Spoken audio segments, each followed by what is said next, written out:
Greetings, loyal subscribers and honoured guests. Welcome back to Retrograde, the show where I briefly review the classic games of yesteryear, from their original incarnations to a selection of their ports, rating each one as I go. I haven't forgotten my promise of more Midway games, I will get back to them. However, this week I want to talk about the arcade game Phoenix. This one isn't quite as famous as other examples of the wave-based alien shooter like Space Invaders, Galaxians or Galaga, but it is fondly remembered by those who did play it, and it brings some novel ideas of its own to the table.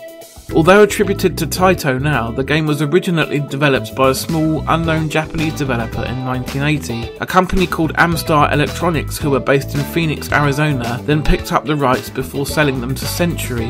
Taito then picked up the rights to distribute the game in Japan, and after Century eventually went the way of the dodo, the rights remained with Taito.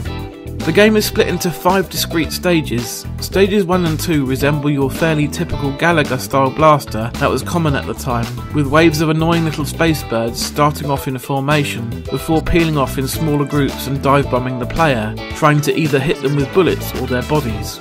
Successfully eliminate all of these and a bunch of eggs will float onto the screen in a zigzag line.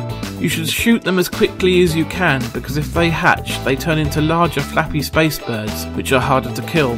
You need to shoot them right in the body. Removing their wings won't do you much good because their mythical regenerative properties allow them to regrow after a few seconds. Your bullets will also bounce off their claws as well. Get past these and you are greeted with what is the first recorded example of an end-of-game boss. A massive alien mothership with a little smug green extraterrestrial git in the driver's seat. He has bunches of the smaller birds backing him up as well. You need to first blast through the outer layer of pink fluff before gradually chipping away at the rotating inner layer until there's a gap just big enough to get a bullet through, allowing you to finally ventilate the alien scum inside.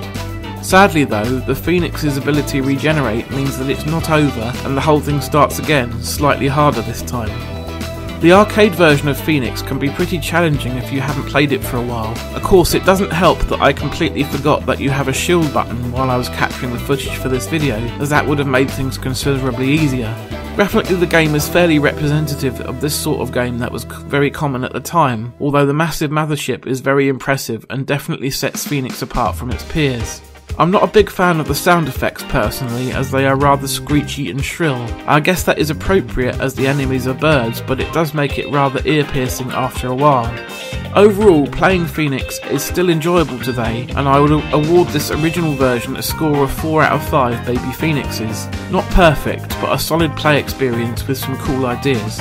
Unfortunately, if you want to play Phoenix on a modern system, then your best bet is still the Taito Legends collection for the PlayStation 2, original Xbox and PC, which will currently set you back about a tenner for a pre-owned copy.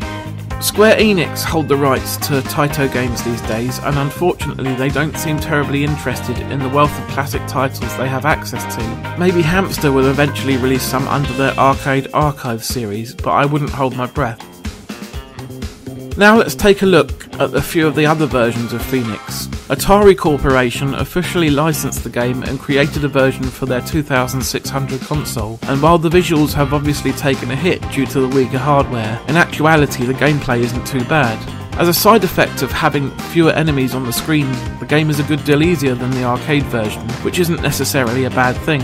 If it was as challenging as its parent version, I could see myself and children at the time getting frustrated with it. It seems pitched just about right as it is.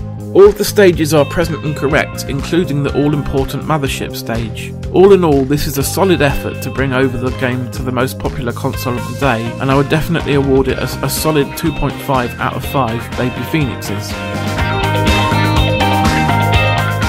Before I move on from the Atari 2600, I just want to touch upon an unlicensed game called Demon Attack. Atari felt that iMagic had ripped off the gameplay of Phoenix, and were threatened enough to sue them. While there certainly are similarities between the two, in particular the bird-like enemies, I think Demon Attack is actually its own thing and not really a clone.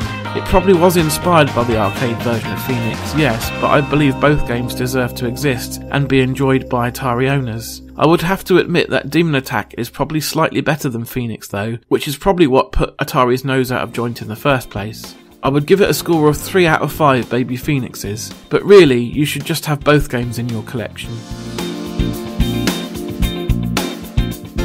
Finally, let's shift our focus over to the BBC Micro and the bootleg version of the game known as Eagle Empire. Much like with Time Pilot, this Hooky Beeb version is the one I grew up with and how I know about a game in the first place. As you can see, it's a very authentic version of the game with only a few minor differences from the arcade original.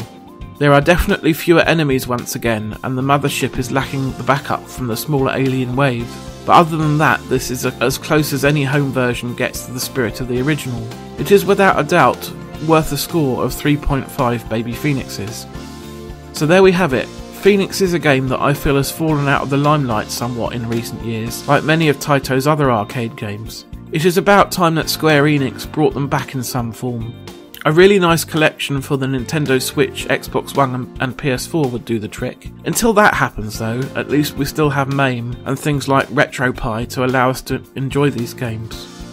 I hope you enjoyed this episode. I will be back again with another Retrograde soon, so see you then, and in the meantime, take care.